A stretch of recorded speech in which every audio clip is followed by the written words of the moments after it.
백 기자님, 저희가 뭐 언제 끝나나 했는데 드디어 끝이 났네요. 예. 일단 우리 윤석열 대통령 탄핵 인용됐는데요. 우리 백 기자님 어떻게 보셨는지 총평부터. 저는 뭐 결과 듣고 가장 개인적으로 인상 깊었던 건 어떤 뭐랄까요 선거 요지문 그리고 선거 결정문 선거 요지 결정문. 네, 이렇게 문구보다는 저는 8대0 이 자체의 의미가 예. 좀 상당하다. 뭐 그것의 의미를 부여해보고 싶습니다. 그러니까 정말 뭐 대드락이다 뭐다. 저희 네. 그럼 많은 분들이 좀 우려를 했던 부분이 있었는데 뭐 5대3 대드락설이 상당히 설득력 있게 나돌았고 사실은 그 당시 상황을 그거 말고는 설명할 방법이 없었기 때문에 많은 사람들이 그에 대한 반론보다는 받아들이면서 이후 논리 전개를 하고 경우에 따라서는 특정 진영들은 그에 대해서 이제 뭡니까 상당히 조급함을 가지게 됐고 또 마은혁 재판관을 임명해야 될 그런 뭐 당위성을 설명하는 심리적 기제가 됐습니다만은 네. 8대0 결과를 보고 뭐 개인적으로는 되게 안심됐다고나 할까요? 그러니까 반대로 5대3이 되드락이었다라면 6대2만 되더라도 탄핵은 인용되는 거였었는데 저는 6대2만 나오더라도 조금 이후 전국이 만만치 않았을 거다. 네. 예. 그 2라는 숫자로 대표되는 이 탄핵 반대 세력들 예. 이분들이 어떤 거취를 할지 어떤 행동을 할지 상당히 우려스러웠었는데 여하튼 적어도 제 기준으로는 헌법재판관 한 분 한 분이 현명한 결정을 내리지 않으셨나. 그러니까 적어도 선고 요지 읽으면서 충분히 납득할 수 있고 이분들의 어떤 고심의 흔적 이런 것들을 느낄 수 있었습니다. 네. 저는 한 가지 인상적이었던 게 어떤 이 정치적인 상황에 대한 헌재의 어떤 질타, 정치권을 네. 향한 질타, 거기에는 어떤 야당을 향한 뭐 지적도 담겨 있었던 것 같아요. 그런 것 같습니다. 뭐 여러 해석들이 있던데 뭐 이에 대해서 탄핵 인용에 조금이라도 불만을 가지고 있는 재판관들을 설득하기 위한 목적의 그런 문구다. 그리고 또 하나는 뭐 오마이뉴스를 중심으로 해가지고 탄핵 결정문 다시 써야 된다. 이게 지금 말이 되느냐.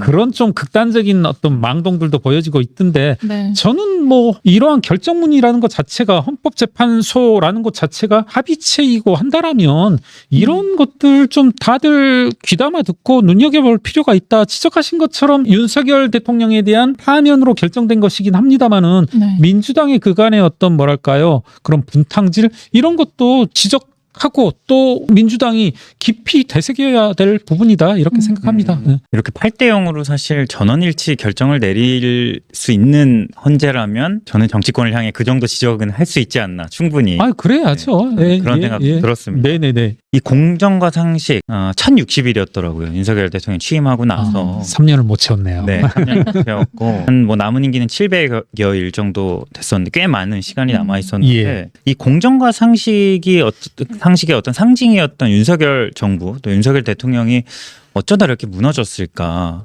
백 기자님도 또 윤석열 대통령의 어떤 탄생을 좀 잘 아셨던 분으로서 어떻게 보면 네. 대선 당시 했던 사람이고 윤석열 정부가 잘 되길 바랐던 사람이죠. 예. 근데 지금 와서 돌이켜 생각해 보면 제가 총선이 끝나고서 모 의원에게 그런 말을 했어요. 그러니까 뭐 그분이 어떻게 보면 총선 끝나고 맨 먼저 만나신 정치인인데 네. 한 5-6명 있는 자리에서 작년 총선 말씀. 그렇죠. 예. 돌아가면서 한마디씩 하자 했을 때 제가 했던 말이 그 말이었거든요. 사람 잘못 봤다. 딱 그 6글자 얘기를 했었는데 돌이켜 생각해 본다라면 공정과 상식이 과연 무너졌는가? 윤석열 정부 출범 이래로 공정과 상식을 세우려는 의지조차 있었나? 말만으로는 뭐 자유민주주의 연설할 때마다 수십 차례씩 얘기했건만 그랬죠. 윤석열이 생각하는 자유와 민주주의는 도대체 무엇이었는지 저는 굳이 한 구절을 따지자라면 어떻게 보면 뭐 초등학교 교과서에서도 있는 말씀이겠지만은 이 한 문구가 이제 가장 좀 눈에 들어오더라고요. 그 선고 요지 중에 국민 주권주의 및 민주주의를 부정하였다. 예. 저는 그 이상도 이하도 아니라고 생각하거든요. 특히나 계엄 사태에 있어서. 네. 그렇다면 어떤 민주주의의 ABC조차도 몰랐을 뿐만 아니라 그것을 인정하려는 그런 의지조차도 없는 대통령 아니었나. 네. 김건희 여사 문제 아무래도 뭐 정권 내내 좀 계속됐었는데 어쨌든 굉장히 좀 치명적인 아킬레스 건이었던 것 같아요. 지금도 보니까 김경률 때문에 탄핵됐다 이런 사람들이 있더라고요. 네. 물론 이제 주로는 또 한동훈만 아니었으면 됐다 혹은 탄핵에 찬성한 의원들 때문에 탄핵됐다 하는데 전 그게 뭐로 들리냐면 저한테 칭찬으로 들리더라고요. 김경률 때문에 탄핵됐다, 한동훈 때문에 탄핵됐다, 탄핵에 찬성한 국민의힘 의원 때문에 탄핵됐다 하면은 그분들 다 애국자잖아요. 헌법재판관들이 만장일치로 윤석열의 행위를 민주주의에 반하는 그와 같은 망동으로 규정하였고 그것이 여러 공감대를 얻을 수 있다라면 그 탄핵에 이르는 길을 튼 사람들은 애국자죠. 그래서 저는 그런 말씀들 칭찬으로 듣겠다. 아울러 이제 여쭤보신 것에 관해서 김건희 여사 문제에 대해서는 정말 제 기억에 따르면 기억에 따르면이 아니라 사실은 대통령 취임 전부터 김건희 여사 문제는 줄곧 제기되었지 않습니까? 네. 그리고 제가 그 자리에서 비대위원으로서 얘기했던 이유도 아마 제가 무슨 얘기를 했었냐면 내가 비대위원이 아니라면 이런 이야기 할 필요도 없다. 다만 내가 총선에 임해서 중대한 역할을 맡았는데 그러함에도 불구하고 김건희 여사 문제에 대해서 문제를 이야기하지 않으면 그건 나는 일종의 배임이다, 책임 회피이다라고 했었고 그때 당시만 하더라도 많은 사람들이 당내 당외 인사, 특히 심지어는 지금 친윤 인사로 분류되는 많은 분들도 저한테 와서 김건희 여사 문제 해결되지 않으면 총선은 불가능하다 이런 얘기를 했었단 말입니다. 그래서 그런 문제를 임기 초반부터 3년이 지난 지금까지 탄핵이 끝난 지금까지도 해결되지 않았다는 것, 이것은 좁게는 윤석열 대통령의 어떤 책임의 방기 그리고 가장 먼저 해결해야 할 문제조차도 정리하지 못한 그 책임이 있다라고 봅니다. 그리고 심지어는 지금조차도 여러 가지 설들이 난무하는 것으로 아는데 좀 부끄러운 줄 알아야겠죠. 네.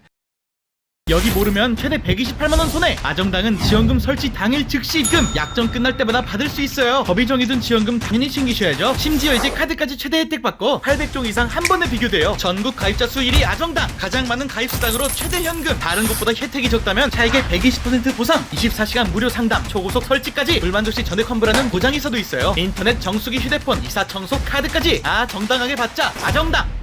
윤석열 대통령 이제 한남동 관저를 떠나서 서초동으로 아마 가게 될 것 같은데 일단 탄핵 이후에 윤석열 대통령이 좀 반응들이 좀 몇 개 있었고 인사들을 좀 만나고 했는데 우리 강윤서 기자가 윤석열 대통령 반응과 이후에 좀 어떤 행보들이 있었는지 어떤 일정들이 있었는지 좀 한번 짚어주실까요? 네, 일단 파면 결정이 나오고 크게 좀 세 가지 입장을 냈다고 볼 수 있겠는데요.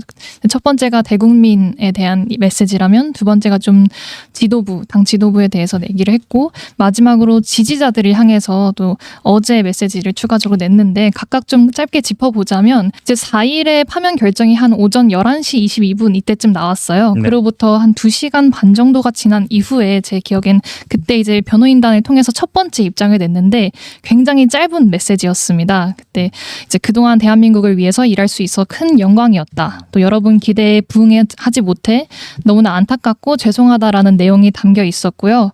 그리고 이제 그 파면 당일에 이제 국민의힘 지도부가 한남동 관저에 직접 찾아가서 대통령을 만났죠.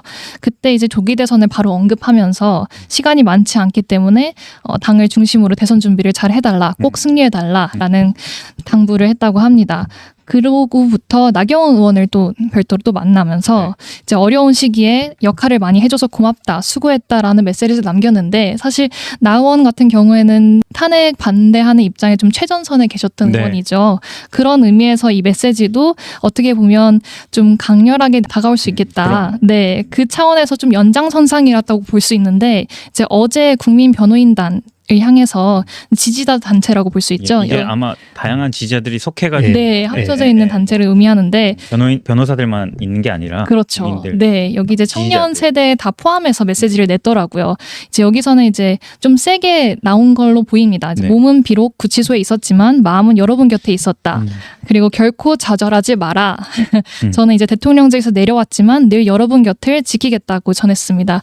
여기에 대해서 좀 다양한 해석이 나오고 있는데 결과적으로는 경우에는 이제 현재 파면 결정에 대해서 좀 승복의 여부 이런 게 전혀 나오지 않았다. 그리고 본인의 이제 비상계엄 선포에 대한 입장도 정리하지 않았다는 점을 좀 보면 그간에 한 111일 정도가 지났잖아요. 탄핵 소추로부터. 그걸 좀 정리하는 차원의 입장이 아직까지는 제대로 나오지 않았느냐 이런 비판도 같이 나온 상태입니다. 네. 일단 처음으로 나왔던 게 그 네. 뭐 영광이었다, 좀 송구하다 이런 입장이 있었는데 되게 짧았어요. 예. 그러니까 2시간 반 만에 나왔더라고요, 입장문이. 네. 되게 좀 실망한 것 같다. 저는 그런 느낌이었거든요. 그러니까 예상하지 충격을 못했나, 충격 네. 받았나 보다. 윤석열 대통령이. 그간에 윤석열 대통령의 판단 내용들을 보면은 예상 못했을 것 같아요. 결코 좌절하지 말라. 늘 여러분 곁을 지키겠다. 이거 근데 이거 한동훈 대표가 약간 냈던 메시지랑 좀 비슷하지 않나요? 네.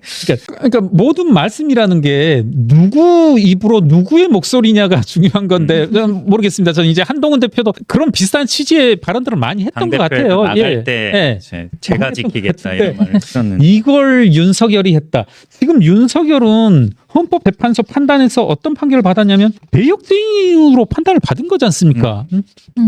위헌적이고 위법적인 소행을 저지른 대역죄인, 그리고 내란 사범의 경우에는 최소 무기징역일 수밖에 없는 형사 재판들이 또 남아. 네, 어떻게 보면 이와 같은 대역죄인이 그와 같은 발언을 할 수 있고 그와 같은 헌법재판소의 판단을 받은 윤석열을 쪼르르 찾아간 국민의힘 의원들, 그러니까. 예, 모두 다 부끄러운 거죠. 정말 뭐 지도부와 또 나경원 의원. 예, 그리고 아마 알려지지 않은 인사들도 있지 않을까 싶긴. 많이 갔겠죠. 뭐 예, 항상 저녁이면 판 벌어지고 거기 가서 저녁 때 술자리에서 들은 이야기 다음 날이면 뭐 방송이라든가 뭐 SNS로 계속 재생산하던 분들 네. 뭐 많이 찾아갔겠죠. 네. 윤석열 대통령이 어쨌든 뭐 여러분 곁을 지키겠다 이런 메시지는 뭐랄까요? 지금 뭐 사저 정치 뭐 서초동으로 옮기게 될 경우 그곳에서도 계속 메시지를 내면서 이 대선이나 뭐 향후 전국에 영향을 미치는 어떤 그런 퇴임한 대통령이면서도 정치를 계속할 수 있다. 이런 전망이 나오고 있어요. 누누이 말씀드리지만 일종의 사저정치, 윤석열 대통령의 사저정치가 가능하기 위해서는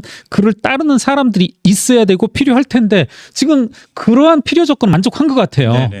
언제든지 윤석열 대통령에 찾아가서 말씀을 듣겠다, 침을 받아 먹겠다고 하는 사람들이 한 트럭은 되니까 국민의힘 내에. 네. 예. 그와 같은 요건은 되고 그랬을 때 윤석열의 망상과 국민의힘 의원들의 뭐랄까요, 그런 철없음 이런 것들이 결부되어져서 분명히 가능하고 또 실현하려고 할 테다. 문제는 윤석열의 사저정치가 가능하고 현실화될 수는 있대.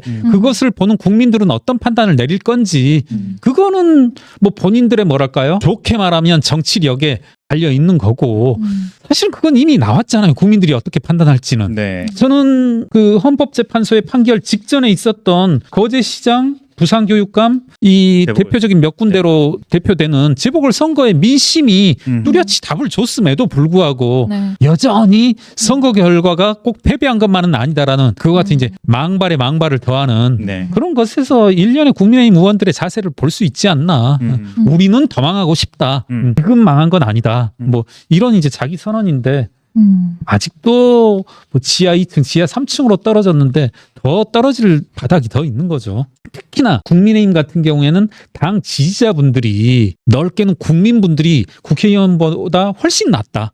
이건 제가 정치적 수사로 말씀드리는 게 아니라 훨씬 낫다. 지금의 작금의 이 사태를 보고서 윤석열 대통령이 탄핵 선고를 받은 직후의 순간의 대응들을 보면 정말 전 국민의힘 특히나 친윤이라 불리는 이분들의 행태들, 발언들을 보면 야, 정말 이런 분들이 말을 필요한가. 그러니까 저는 네. 이게 공당이 맞나. 만약에 이런 태도, 이런 발언이라면 정말 이런 정당이 왜 필요하냐는 거죠. 윤석열이라는 내란 사범을 굳고 추종하겠다는 거고 헌법재판소에서 내란의 혐의로 말미암은 계엄이라는 위법 위헌적인 사태로 말미암은 파면이 되었음에도 불구하고 윤석열의 침을 받아먹겠다고 하는 사람들을 그런 정당을 우리가 과연 존치할 필요가 있냐는 거죠.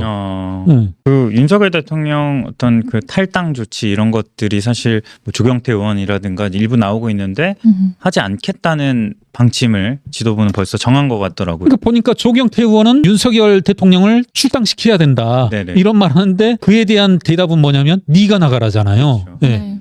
정말 제정신이 아닌 거죠. 이러면 저 누가 보더라도 윤석열에 대한 판단은 내려진 거잖아요. 지금 적어도 헌법재판소에서의 최종적인 판단이 내려진 거고 이것은 대한민국의 국채를 정체성을 부인한 행위, 부인했을 뿐더러 짓밟은 행위라는 판단이 내려졌음에도 불구하고 윤석열을 따라가겠다. 윤석열의 시종이 되겠다. 윤석열의 사저정치의 공복이 되겠다. 이런 말을 하는데 이게 제정신인 건지 정신 차려야 되는데 국민의힘 의원들한테 기대는 하지 말자. 우리가 어떤 노력을 한다라면 하다못해 책을 하나 본다 한들 시간을 투입한다 하더라도 될 가능성이 있는 것에 투입하는 거잖아요. 그렇다면 저는 국민의힘 국회의원들한테 우리가 국민들이 어떤 기대를 쏟아부을 필요가 있나 그럴 필요는 없다. 그냥 이분들이 지난 대선 뭐 본인 제 이름을 이야기해서 그렇지만은 진중권, 김경률 뭐 이런 사람들 한 번이라도 더 자기들 무슨 모임에 데려오려고 오만 노력을 다 했었던 분들이에요. 실제로 친윤 인사들이 정말 전화 한번 하려고 뭐 자리 한번 밥 한번 먹자고 노력했던 사람들이거든요. 지난 대선에는 그랬다가 지금 탄핵 국면에선 진중권, 김경률 대신에 누굴 데려왔냐면 정광훈, 전환기를 데려온 거 아닙니까? 네, 맞습니다. 그리고 정광훈, 전환기로 한번 이번 대선도 한번 치러보겠다는 거잖아요. 네네. 그게 지금 이분들 생각이거든요. 전 이분들 어떤 지적 능력 그리고 정치적 능력 없다. 지금 얘네들이 하고 있는 행위라고 하는 것은 오직 정광훈 전환길밖에 없다. 정광훈 전환길로 어떻게 하면 대선에서 또 한 번 이겨볼 수 있을까. 이런 되치기를 할 수 있을까 하는 건데 별로 큰 영향력 없어서 이분들은 국민들이 조금 우리 흔히 하는 말로 아오한 좀 논외로 두고 가는 게 낫다. 어쨌든 회계사님이 그 한동훈 전 대표와 비대위에 계셨기 때문에 네. 누구보다 가까이에서 봤기 때문에 지금 최근의 분위기를 보니까 뭐 친윤계 인사 중에서도 뭐 한동훈 대표를 좀 지지하는 분위기도 있고 또 지지율에도 조금 뭐 변화가 있다 이런 좀 시선도 있는 것 같습니다. 네. 이 한동훈 대표의 시간이 좀 올 수 있을지 어쨌든 탄핵 찬성 입장이었던 한동훈 대표에게 좀 기회가 올지. 우선은 두 가지인 것 같아요. 그러니까 한동훈 대표 역시 이제 국민의힘 소속이니까 한동훈 대표에게 기회가 오기 위해선 우선은 민주당 후보가 이재명일 것. 그럼 이것은 이제 충족되고 네. 두 번째는 이제 당내 경선을 극복해내는 것. 이때 당내 경선을 극복한다 내지는 국민의힘 후보로 된다는 것은 이것은 제가 감히 해석컨대 국민의힘이 윤석열 대통령을 던지는 극복하는 그런 순간인데 저는 후자가 조금은 지금 같은 추세라면 만만치는 않을 것 같다. 윤석열을 극복한다라고 했는데 윤석열을 극복하는 가시적인 첫 번째 조치는 우선은 출당시켜야죠. 전 예. 당연히 출당시켜야 된다. 공당으로서. 국민의힘의 당원 덩규가 있는 그런 공당이다라면 윤석열은 지금이라도 재빨리 징계 절차 그에 따르는 출당 조치가 있어야 된다. 그런 것들이 선행돼야 될 텐데 첫 번째 조건은 만족하지만 두 번째 조건이 조금은 쉽지 않을 것 같다. 다만 앞서도 계속 제가 기대를 하는 것은 국민의힘 의원한테는 기대하지 않고 국민의힘의 지지자들 특히나 국민의힘 지지라고 한다라면 TK, PK, 민심 이것들을 보면 지금 제가 오늘 오전 쭉 한번 봤는데 4월 들어서 잇따른 어떤 여론조사의 결과들을 보면 네. 조금 의미심장한 변화의 흐름들이 있지 않나 하는 생각이 들더라고요. 한번 보시자면 지금 특정 부분만 강조해 보면 저는 눈여겨봤던 부분이 유승민 전 의원이 국민의힘 잠룡들 내외에서 1위를 놨던 이게 의외로 보도가 안 됐더라고요. 그러게요. 보도가 많이 네. 안 됐는데 4월 4일과 5일 있었던 여론조사에서 19%로 1위를 한 것 이걸 눈여겨볼 필요가 있을 것 같고 4월 1, 2, 3일 조사에서도 제가 재밌게 본 게 뭐냐면 대구에서 한동훈 대표가 1위를 합니다. 그간 김문수 후보, 뭐 홍준표 후보가 앞섰었는데 한번 제가 그 수치를 소개해드리면 대구 경북에서 이재명이 22%, 한동훈이 11%, 김문수 7%, 홍준표 6%.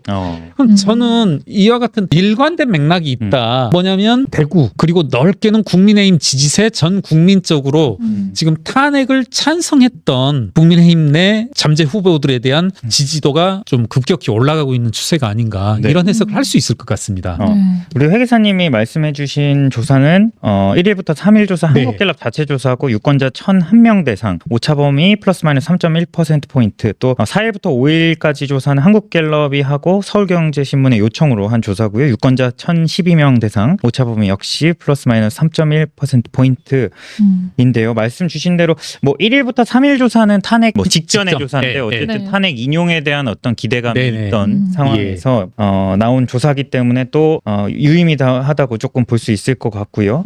지금 뭐 여러 가지 말씀 주셨는데 한동훈 대표가 한 가지 좀 굉장히 좀 고비가 될 수 있을 만하다는 얘기가 좀 나오는 게 윤석열 대통령 아까 사저정치 저희가 얘기했지만 네네. 윤석열 대통령이 누구를 지지해 주세요라고 말할 수도 있지만 얘만은 안 돼. 네네. 뭐 이런 식의 네거티브식의 어떤 네네. 그 정치를 할 수도 있다. 예. 메시지를 낼 수도 있다. 네네. 이런 관측도 있거든요. 어쨌든 윤심의 어떤 강한 비토 이런 것들이 한동훈 대표한테 또 상당히 영향을 미칠 수 있지 않을까. 그 윤석열 전 대통령이 말을 하지 않더라도 누구를 비토한다는 건 이제 모두 다 알잖아요. 이제 한동훈 대표를 비토할 거고 예. 누군가를 또 지지할 수도 있는데 제가 봤을 때는 개의치 않아야 한다. 그래서 저희 일관된 주장은 개의치 않아야 된다. 윤석열이 뭐라고 하든 말든 예. 그리고 국민의힘 일부 의원들이 추정하든 말든 예. 계속 반복되는 말씀입니다만은 이 자리에서는 저는 실제로 그래요. 지난 이준석 대표 때부터 그리고 한동훈 대표가 60% 이상으로 대표에 선출될 때까지 네. 네. 오히려 국민의힘 지지자들은 전략적 선택을 하고 있단 말입니다. 예. 전략적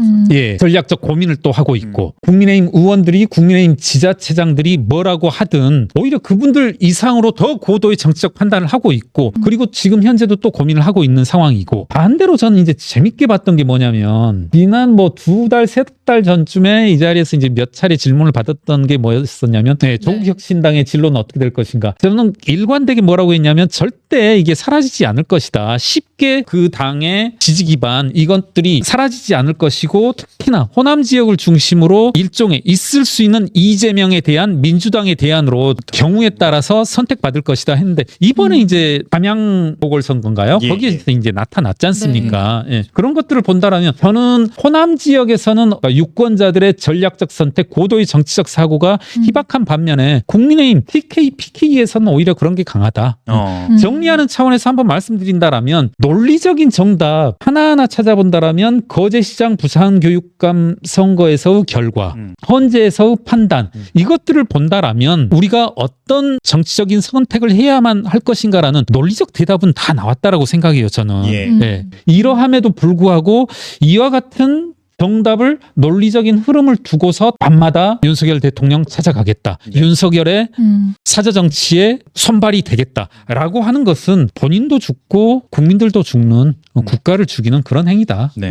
한동훈 대표 반대편에 있는 탄핵 반대파라고 해야겠죠. 예. 이 국민의힘 내에서 선두로 조금 여론조사상으로 나타났던 우리 김문수 고용노동부 장관도 좀 출마를 저울질하고 있는 것으로 보입니다. 어떻습니까? 이렇게 탄핵 반대파에 있는 후보가 나와서 어느 정도 어떤 성과를 거둘 수 있을까? 분명히 제 생각엔 국회의원 수로 따지자고 하면 탄핵 반대파가 탄핵 찬성파보다 당연히 많을 것 같아요. 예. 네. 그리고 찬성. 뭐 예를 들어서 뭐 표결 결과에서도 나왔습니다. 108명 중에 뭐 8대2의 비율이라면 점점 줄어들겠죠. 탄핵 찬성 내지는 어떤 윤석열 전 대통령의 흐름을 따라가겠다고 하는 사람들이 80%에서 70%, 60% 계속 감소는 하겠지만 엄연히 당내 다수로서 엄존할 것이다. 그런데 그 흐름을 따라가는 것은 당이 죽는 그런 길일 것이고 저는 김문수 전 지사, 김문수 현 장관의 행보라고 하는 것들이 분명히 저는 그렇잖아요. 이분이 어떤 정치적 욕심, 대권 욕심이 없었던 분이냐 하면 그건 아니거든요. 그간에도 경기도지사 시절부터 꾸준히 당내 대선 후보로도 나왔던 분이시니까 분명히 예비 후보라든가 그리고 당내 경선에 뛰어들 텐데 앞서 말씀드렸다시피 논리적 정답이 주어져 있다라면 저는 이걸 극복하느냐 마느냐 그리고 뭐 저는 꼭 한동훈 대표가 아니더라도 뭐 유승민, 뭐 안철수 이런 사람들이 어떻게 극복해 가느냐 이게 또 한편으로는 만약에 이 셋 중에 하나가 이기는 것이 현실화된다라면 그게 국민들에게는 어떻게 보면 또 한편의 드라마틱한 반전의 계기가 되고 예기치 못한 또 결과를 끌어낼 수도 있지 않나 하는 생각을 합니다. 네. 그 사실 방금 말씀하신 딱 네. 그 유승민, 안철수 그리고 한동훈 대표를 포함해서 저는 좀 궁금했던 부분이 이게 중도층의 표심이 어디로 가냐 이건데 예. 지금 사실 여론조사 결과도 봐도 탄핵 직전까지만 해도 정권을 교체해야 된다는 여론이 거의 50~60%에 육박했잖아요. 네네네. 그 표심을 이제 국민의힘에서도 당겨오는 게 가장 관건일 그렇죠. 텐데 그렇죠. 거기에서 반작용으로 이제 이용되는 게 이재명 대표에 대한 비호감도가 크다. 예, 이거를 예. 좀 활용할 수 있다고는 볼 수 있겠어요. 근데 네네. 말씀하신 그 후보들 중에서도 좀 여기에 가장 좀 유력한 후보가 될 수 있겠다. 이거를 가장 활용할 수 있는 후보가 좀 누구라고 지금 보시는지 궁금합니다. 저는 누굽니까? 이 셋, 어떻게 보면 유승민 전 의원은 전혀 개인적인 인연이 전혀 없습니다. 예. 하다못해 얼굴 마주친 적도 없는 것 같네요. 안철수 후보 같은 경우에는 아까 말씀드렸다시피 이분도 종종 보자고 해서 보기도 했었고, 같이 유튜브에도 출연도 했었고, 생각했던 것보다 과거에 여러 가지 겸해되는 여론들이 많았는데 그런 것보다 낫다. 그리고 한동훈 후보인데, 저야 솔직한 말씀은, 개인적인 이건 감정의 표출인데, 한동훈 후보가 보다 더 이재명 대표와의 대척점을 명확히 좀 드러낼 수 있지 않나. 예. 더군다나 그리고 저는 분명히 윤석열은 떼어내야 된다라고 생각하거든요. 국민의힘이 살기 위해선. 예. 네. 그러면 윤석열로부터 빚이 전혀 없는, 어떻게 보면 윤석열이 가장 싫어하는, 윤석열이 가장 반대하는, 윤석열이 가장 반대하는 후보가 가장 경쟁력이 있을 것 같아요. 저는 가장 또 설득력이 있고. 예. 네. 그렇게 본다라면 한동훈 후보가 지금으로서는 가장 경쟁력이 있지 않을까. 이게 제 일방적이긴 합니다만은 적절한 표현일지 모르겠습니다만 민주당 후보가 이재명이고 이것만큼 더 희망적인 조건이 뭐가 있냐고요. 민주당 후보가 이재명이 아닌 다른 누구라면 민주당이 이길 확률 이건 아주 기하급수적으로 올라간다라고 생각하거든요. 네. 윤석열에 대한 판단이 내려졌고 저는 윤석열의 위험성을 사법부에서 헌법재판소는 또 사법부와 달리 지칭하는지 모르겠습니다만은 헌재의 판단이 내려진 상황, 위험을 해소시켜 버렸단 말입니다. 그러니까 여러분 우리 주식이라는 것도 가장 큰 위험은 불확실성이다. 네. 지금 윤석열은 제거해 줬거든. 저는 이 두 축, 제거된 윤석열 그리고 민주당 후보의 이재명, 이와 같다라면 이 두 가지 효과를 가장 극명하게 받을 수 있는 후보는 누구냐? 그 후보를 하나 선정해서 간다라면 답이 될 수 있다. 마이클 포터 하버드 교수, 경영학과 교수예요. 예. 네. 경영학과 교수가 무슨 말을 하냐면 민주주의를 가장 잘 정착시킬 수 있는 하나의 수단으로 이분은 당내 경선 승복 이런 거 없애야 된다. 무슨 말씀이냐면 당내 경선에서 떨어지면 무소속으로 출마할 수 있게 해야 된다. 그래야만 국민들의 민심을 제대로 받아들일 수 있다. 저는 그래서 감히 욕심이라면 이 국민의힘 지금 의원들, 이 친윤 의원들 목표는 지금 뚜렷한 것 같아요. 예. 친윤으로서 나경원이든 친윤으로서 원희룡이든 이 사람들이 대선 후보가 된다 이런 것보다 네.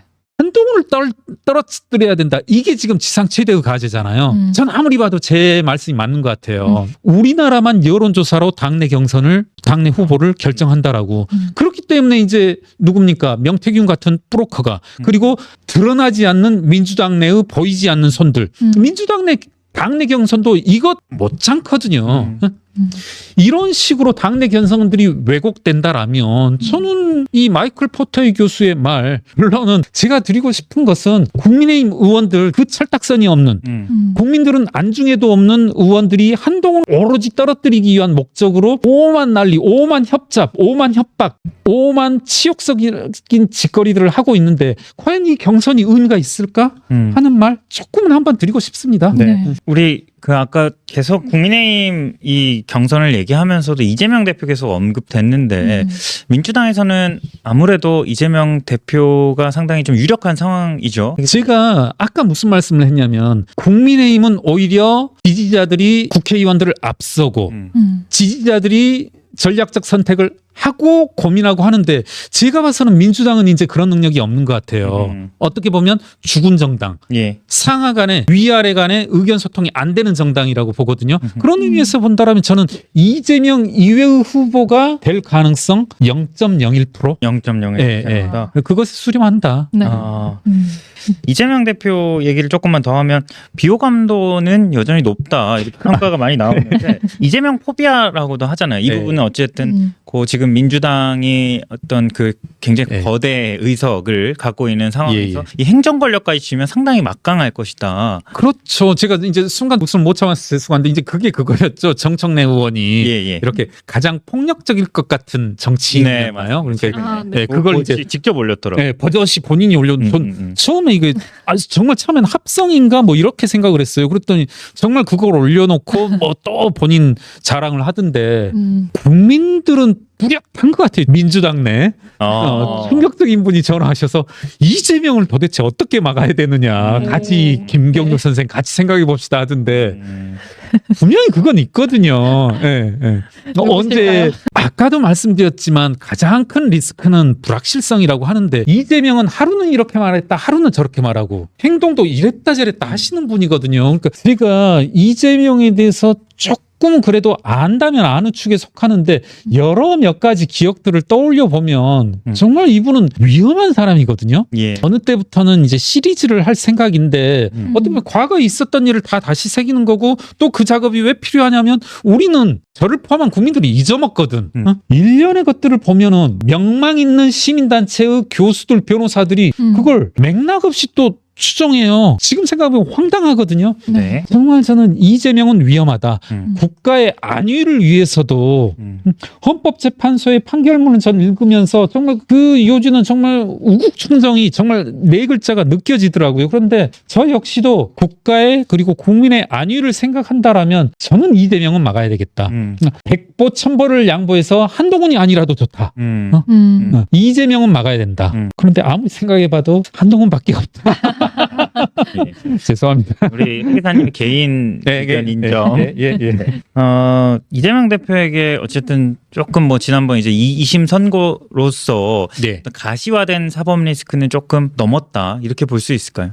전 아까 이제 소개해주신 갤럽 여론조사에 그것도 있더라고요. 이재명에 대한 2심 판결은 어떻게 보느냐 이 부분도 보면 적절치 않다. 예. 이게 더 높아요. 높습니다. 선고가 적절치 않다. 네.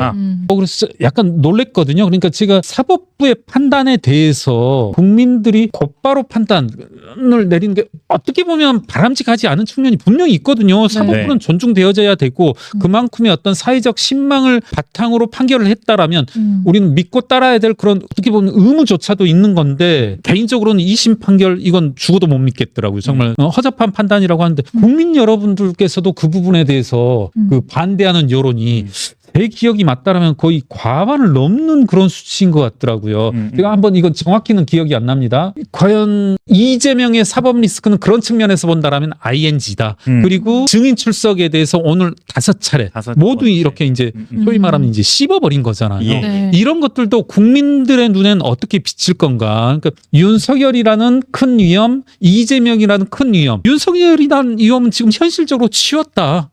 치웠는데 다가오고 있는 엄습해오고 있는 내일 모레 있을 이재명의 위험에 대해서는 국민들은 불안할 수밖에 없다라고 생각합니다. 네.